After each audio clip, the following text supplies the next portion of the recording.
आज की कहानी है प्रेमचंद जी के द्वारा लिखित पागल हाथी, जिसमें एक पशु की मनोवृत्ति का वर्णन किया गया है। मोती राजा साहब की खास सवारी का हाथी। यूं तो वह बहुत सीधा और समझदार था, पर कभी कभी उसका मिजाज गर्म हो जाता था और वह आपे में न रहता। उस हालत में उसे किसी बात की सुधि न रहती, महावत का दबाव भी न मानता। एक बार इसी पागलपन में उसने अपने महावत को मार डाला। राजा साहिब ने वह खबर सुनी तो उन्हें बहुत क्रोध आया। मोती की पदवी छीन ली गई, राजा साहब की सवारी से निकाल दिया गया। कुलियों की तरह उसे लकड़ियां ढोनी पड़ती थी, पत्थर लादने पड़ते थे और शाम को वह पीपल के नीचे मोटी मोटी जंजीरों से बांध दिया जाता था। राति बंद हो गया था, उसके सामने सूखी टहनियां डाल दी जाती थी और उन्हीं को वह चबाकर अपनी भूख की आग बुझाता। जब वह अपनी इस दशा को अपनी पहले वाली दशा से मिलाता तो वह बहुत चंचल हो जाता।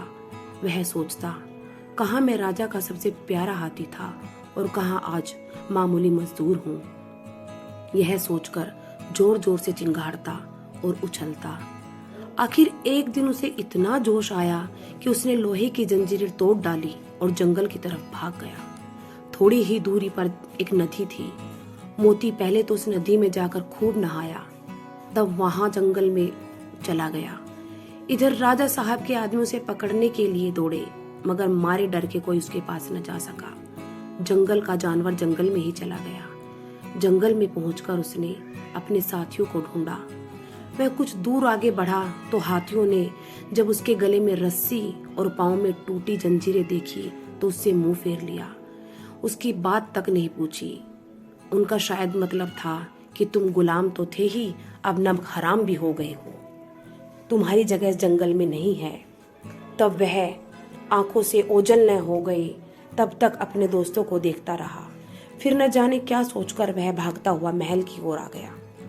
वह रास्ते ही में था कि उसने देखा राजा साहब के शिकारियों के साथ घोड़े पर चले आ रहे हैं। वह फौरन एक बड़ी चट्टान की आड़ में छिप गया। धूप तेज थी। राजा साहब जरा दम लेने को घोड़े से उतरे।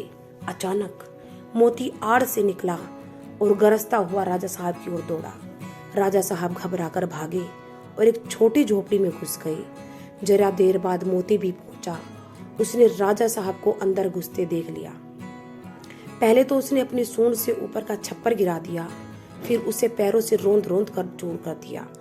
भीतर राजा साहब का मारे डर के बुरा हाल था, जाने बचने की कोई आशा न थी।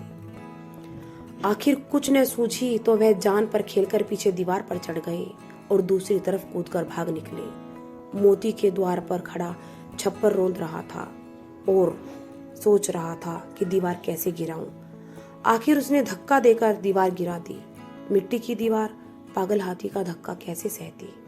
मगर जब राजा साहब भीतर न मिले तो उसने बाकी दीवारें भी गिरा दी और जंगल की तरफ चला गया। घर लौटकर राजा साहब ने ढिंढोरा पिटवा दिया कि जो आदमी मोती को जीता पकड़कर लाएगा उसे 1000 रुपया इनाम दिया जाएगा।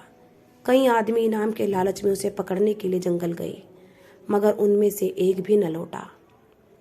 मोती के महावत का लड़का था, उसका नाम था मुरली।